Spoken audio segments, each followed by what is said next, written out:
বিশ্বাস হয় এটা আজকের ভিডিও। হবিগঞ্জ জেলার নবীগঞ্জ উপজেলার ৭ নম্বর করগাঁও ইউনিয়ন পরিষদ অফিস সংলগ্ন শাখা বরাক নদীর উপর একটা সেতুর অভাবে স্বাধীনতার ৫৪ বছর পরেও বাঁশের সাঁকো দিয়ে প্রত্যেক দিন ঝুঁকি নিয়ে চলাচল করছে ৫টা গ্রামের কয়েক হাজার মানুষ। সরকার আসে, সরকার যায়, কিন্তু অবহেলিত এই জনপদের ভোগান্তির শেষ হয়নি আজ পর্যন্ত। নির্বাচনের সময় নেতারা প্রতিশ্রুতি দেন, ক্ষমতায় যাওয়ার পরপর যথারীতি সবাই ভুলে যান অবহেলিত এই জনপদের কথা। প্রফেসর ইউনূসের সরকারের সেতু বিভাগের কাছে অনুরোধ, এই বছরের মধ্যেই এই সেতুর নির্মাণ কাজ শুরু করুন।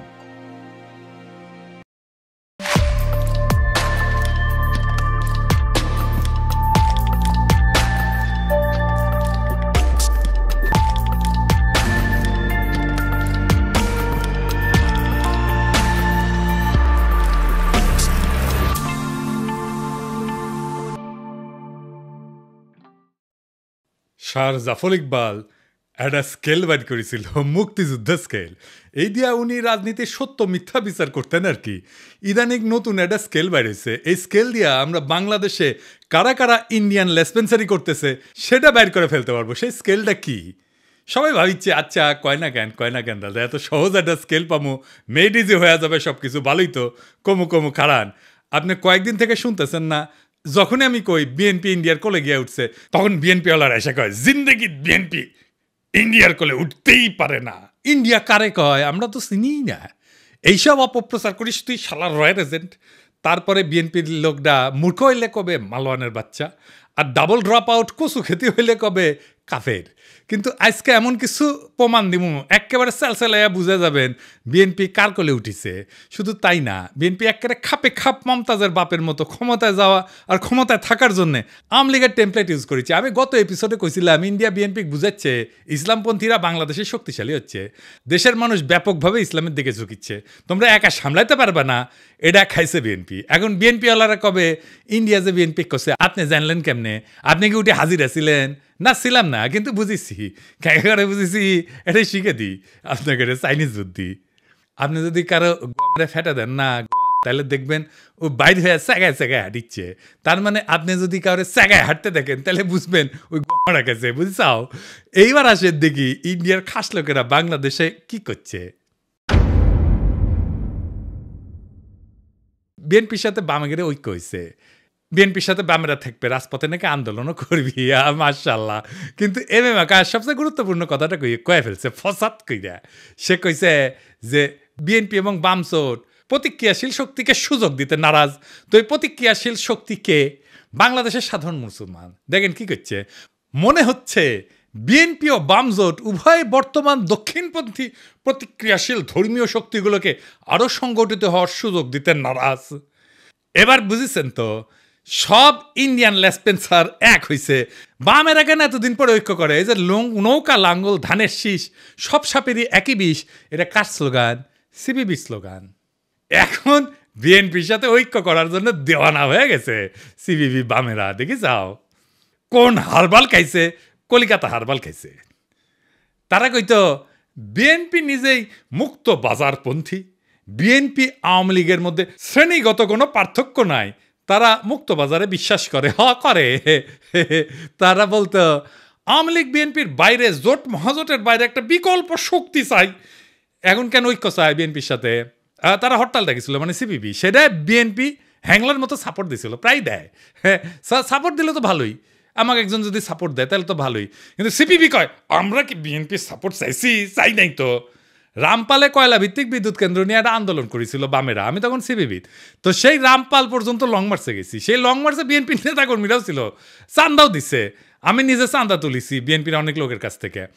তো আওয়ামী লীগ থেকে কইছে বামেরা বিএনপির সাথে ঐক্য করিচ্ছে, তো সাথে সাথে লাভ দিয়া কয়া উঠছে আনু মোহাম্মদ বিএনপির সাথে ঐক্যের প্রশ্নই ওঠে না। দেখে যাও এখন কেন বিএনপির সাথে ঐক্য হয়? এই এমএম আকাশকে সে শেখ হাসিনার আমলে লিখেছিল সমকালে, এর জন্যে কলে আমি সিপিবি থেকে বহিষ্কার হই। আমার কোনো রাগ নাই, মানে আমি কইছিলাম ওরে বহিষ্কার করতে হবে, তা উল্টে আমি বহিষ্কার হয়ে যাই।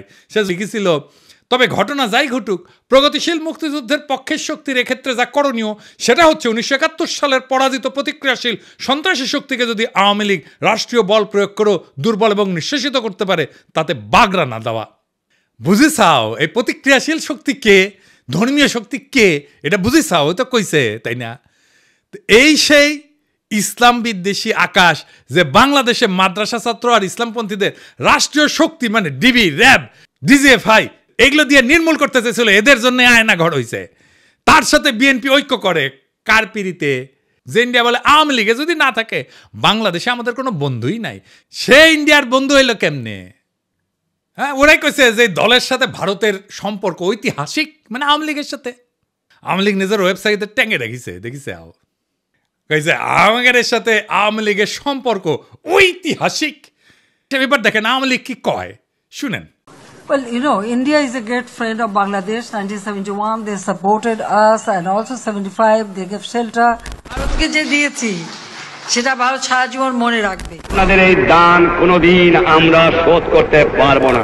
আমাদের সম্পর্ক ভারতের সাথে যেটা ঐতিহাসিক, যেটা আমাদের রক্তের সাথে সম্পর্কিত, আর চায়নার সাথে আমাদের একটি অর্থনৈতিক সম্পর্ক। আগামী বছর আমরা 50 বছর পূর্তি উৎসব করব। আমাদের বিজয় ভারতের বিজয়, বুঝছেন? আমাদের উন্নয়ন ভারতের উন্নয়ন, ভারতের উন্নয়ন আমাদের উন্নয়ন। ভারত বাংলাদেশ মৈত্রী দীর্ঘজীবী হোক। আমরা ভারতের পক্ষ থেকে জয় বাংলা আমাদের ভারতের বন্ধুরা নির্বিঘ্নে বলে। আমি আমাদের আওয়ামী লীগের মন্ত্রীদেরকেও দেখেছি এদিক ওদিক তাকিয়ে থতমত খায়। কেন আমরা আমাদের এই বন্ধুদের জন্য সঙ্গে জয় বাংলা জয় হিন্দ বলতে পারবো না? আমি জানি না, আমি বললাম। এখন বিএনপি দাবি করলো যে তারা ভারতের সাথে সমমর্যাদার বন্ধুত্ব চায়, আমরা কেন বাকি থাকবো? তো গয়েশ্বর দাদা কইল বিএনপিও ভারতের সাথে বন্ধুত্ব চায়। আবার দেখেন এই যে ইন্ডিয়ান রয়ের স্টেশন কমান্ডার রাজেশ অগ্নিহোত্রীর সাথে বিএনপির স্থায়ী কমিটির সদস্য গয়েশ্বর চন্দ্র রায়ের কন্যা অর্পণা রায় এখন কি যেন লিখিচ্ছে, সাইন করিচ্ছে, দেশ বেঁচে দিচ্ছে মনে হয়, বুঝছাও? রয়ের লোকের সাথে গয়েশ্বর রায় পরিবারের কাজ কি? এবার আসেন দেখি এই বন্ধুত্ব হওয়ার পরে মির্জা ফখরুল কি কয়, শুনেন।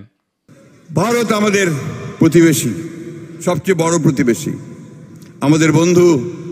আমাদের যুদ্ধের সময় 1971 যুদ্ধের সময় আমাদের সহযোগিতা করেছিল। আমরা ভারতের কাছে সবসময় প্রত্যাশা করি যে ভারত বাংলাদেশের মানুষের পাশে দাঁড়াবে। দেখেছেন দোস্তালি হয়ে গেছে কলে। যে বিএনপি গত ডিসেম্বরে কইছিল বাংলাদেশ নয় ভারতের বন্ধুত্ব হাসিনার সঙ্গে, তো এখন কি এলো? তো এখন জামাত দেখলো যে ট্রেন তো মিস হয়ে গেল, যাইতেছে। তো সেও কল সখী ধরো ধরো ধরো ধরো, আমি কি তোমার পর? তা কইল বন্ধুত্ব চাই, সহযোগিতা চাই। ভারতের প্রতি জামাতের বার্তা। ইন্ডিয়া কিছু হইলেই জামাতিরে পুন্দায়, তাও হ্যাংলার মতো। ইন্ডিয়ার প্রেম ছাড়া ওদের চলে না।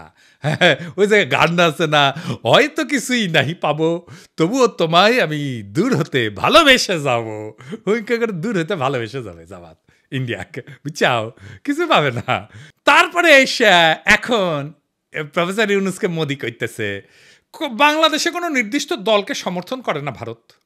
হ্যাঁ, এই যে ভারতের ফেও ধরা, বন্ধুত্বের ফেও ধরা, দেওয়ানা হয়ে যাওয়া ইন্ডিয়ার বন্ধুত্বের জন্য, এটা কেন? ইন্ডিয়া বাংলাদেশে এমন একটা ধারণা তৈরি করেছে যে ইন্ডিয়া ছাড়া বাংলাদেশে কেউ রাজনীতি করবে পারবে না। ইন্ডিয়ার সাথে গুড টার্মসে না থাকলে বাংলাদেশে ক্ষমতা আসা যাবে না। ইন্ডিয়া আর্মি ঢুকে দেবে বাংলাদেশে। ইন্ডিয়ার নামে কাপড় নষ্ট করে ফেলে। এরা মনে হয় যে বজরং দলের এই পান্ডার কথায় ডরে কাঁপে, বুঝেছাও? শুনেন। বাংলাদেশ এবং পাকিস্তানকে সারা পৃথিবীর মানচিত্র থেকে আমরা মুছিয়ে দেব। বজরং দল হুঁশিয়ার করছে বাংলাদেশ পাকিস্তানকে। এবং আবারও বলছি, ভারতবর্ষ থেকে যারা পাকিস্তানের প্রেমী, যারা পাকিস্তানের গুণগান গাইছে, যারা গাইছে বাংলাদেশের গুণগান, তাদেরকে বলে রাখছি বজরং দল থেকে হুঁশিয়ার দিয়ে দিচ্ছি, আগামী দিনে তোমরা কিন্তু এই ভারতবর্ষকে ছাড়ো, এই ভারত মাতাকে তোমরা ছাড়ো, হাতে অস্ত্র তুলে রাখুন। পাকিস্তানকে কড়া ভাষায় জবাব দিতে হবে। অথবা ওই গদি মিডিয়ারে রংপুর হারসি টাঙ্গাং কেটে নেওয়ার গল্প শুনে ডরায়। बांग्लादेश का ये वाला जो राज्य है इसका नाम है रंगपुर। ये रंगपुर जो है, अगर ये कब्जा हो गया रंगपुर जगह, तो काम खत्म हो गया। अगर हम इसको कब्जा कर ले तो ये पूरा बराबर हो जाएगा। हमारा जो पतला गर्दन था चौड़ा हो जाएगा। अब मोहम्मद यूनुस ये सब चीजों को समझो, वरना अगर ये कब्जा कर लिए तो कहानी खत्म हो जाएगा। চট্টগ্রাম যদি ভারতে চলে আসে তাহলে কিন্তু বাংলাদেশের জন্য শুধু নয়, গোটা পৃথিবীর যারা বে অফ বেঙ্গল বা বঙ্গোপসাগরকে দখল করার চেষ্টা করছেন তাদের জন্য ভয়ঙ্কর চিন্তার কারণ হবে। মালদ্বীপে কি হোগাসাইটা মুইজু ক্ষমতা এসেছিল? নেপালে কি খড়গা প্রসাদ শর্মা ওলি ও কি ইন্ডিয়ার হোগাসাইটা ক্ষমতা এসেছিল? শ্রীলঙ্কায় কি অনুরা কুমার দেশনায়কা ইন্ডিয়া তেলায় তেলায় ক্ষমতা এসেছে? এই ছোট ছোট দেশগুলা ভারত বিরোধিতা নির্বাচনী ম্যানিফেস্টোতে দিয়া যদি ক্ষমতা আসতে পারে, তাহলে বাংলাদেশের রাজনৈতিক দলগুলো ডরায় কেন? প্রত্যেকটা রাজনৈতিক দল ইন্ডিয়া চাটার জন্য উন্মুখ হয়ে থাকে কেন? তাইলে যারা মনে করে ইন্ডিয়ার চাটলে বাংলাদেশের রাষ্ট্র ক্ষমতা আসা যাবে না, রাজনীতি করেন না, বাংলাদেশে ভোটে দাঁড়ায়েন না। বাংলাদেশে ভারতীয় আধিপত্যবাদের অবসান যার ভোটের প্রতিশ্রুতির 1 নাম্বার প্রতিশ্রুতি না হবে, তাদের ভোটের ক্যাম্পেইন শুনবেন না, ওই ক্যান্ডিডেটের এলাকা ঢুকতে দিবেন না। এই ইন্ডিয়া সিপিবিরে ঢুকাইছে বিএনপির কান্দে চেপা ইন্ডিয়ান এজেন্ডাগুলো বাস্তবায়ন করতে। যেই সিপিবি অভিন্ন গোয়েন্দা রিপোর্টের উপরে ভিত্তি কইরা সিপিবির দলীয় পত্রিকা একতায় বর্ষা বিপ্লবের সময় প্রচার করেছিল ফ্যাসিবাদ অনুরাগী নানা ধরনের তথ্য বিশ্লেষণ, বিবরণ, ব্যাখ্যা এবং বিবৃতি। যখন গণ অভ্যুত্থান বিপ্লব চলছিল তখন পুরা জুলাই মাস এবং আগস্টের 5 তারিখ পর্যন্ত একতা সংগোপনে নীরবে তাদের গণবিরোধী এবং নিন্দনীয় কার্যক্রম চালায় গেছে। আর এখন এই প্রগতিশীল হওয়ার ইন্ডিয়ান লাইনে বিএনপি নামিছে। এম আকাশে বক্তব্যটা কবে দিছে জানেন? 28 জানুয়ারি 2025-এ। আর সেইটা পইরা মুগ্ধ হইয়া অসল মালদের নিয়া স্বপ্নে বিভোর বিএনপির জীর্ণ বৃদ্ধ নেতারা প্রগতিশীল হওয়ার একটা লাইন পেয়ে গেছে, ঝাঁপায় পড়েছে তাদের দিকে। পতিত ফ্যাসিস্ট হাসিনার শাসনামলে যখন খুনিদের জুলুম নির্যাতনের বিরুদ্ধে লড়াই করাটা ছিল প্রধান কর্তব্য, তখন নিপীড়নকারীদের দোসর এম আকাশের ভূমিকা ছিল ঘৃণ্য দালালির। 2018 সালের পর থেকে বামপন্থীদের মধ্যে থেকে যখনই কোনো আন্দোলন নিয়ে কেউ আগাইতে চেয়েছে তাদের বিরুদ্ধে নামছে, নিন্দা এবং কুৎসা ঘটাইছে এই আকাশ, দিবালক সিংহ এবং চট্টগ্রাম পোর্ট লুণ্ঠনকারী মাহবুব জামান। সিপিবির মধ্যে ফ্যাসিস্ট বিরোধীদের এরা ট্যাগ দিত A to Z ঐক্যপন্থী হিসাবে। খুনি হাসিনা সরকার ফেলার জন্য এরা বিএনপি জামাতের সাথে ঐক্য করতে চায়, এই অভিযোগ তুলে সিপিবিতে তাদের রাজনৈতিক প্রতিপক্ষকে কোণঠাসা করা হইতো। আর এখন এই এম আকাশ সাহিত্যে বামপন্থীদের মধ্যে সবচেয়ে প্রো বিএনপি তাত্ত্বিক হিসাবে। এখন কাদের সাথে কৌশলগত জোট করতে হবে, এদের সেই সিগন্যাল দিচ্ছে ইন্ডিয়ারা, সাথে নেমে পড়ছে এজেন্টগুলা। লেখক মুস্তাক আহমেদ নির্যাতিত হয়ে কারাগারে মৃত্যুবরণ করলে এর প্রতিবাদে ঢাকার রাস্তায় আন্দোলনের নামে ছাত্র ইউনিয়ন। তখন গ্রেপ্তার হওয়া 6 ছাত্র নেতাকে বিপদগামী গেলে ঘোষণা দেয় সিপিবি এম আকাশ। সংগ্রামরতদের ধরে শারীরিক নির্যাতন করে জেলে পুরতে পুলিশকে উৎসাহ দিয়েছিল এই দলটির আওয়ামী লীগপন্থী নেতারা। কতটা নিষ্ঠুর নির্মম বাটপার হইলে নিজ দলের নেতাকর্মীদের বিরুদ্ধে রাষ্ট্রশক্তিদেরকে লেলাই দিতে পারে।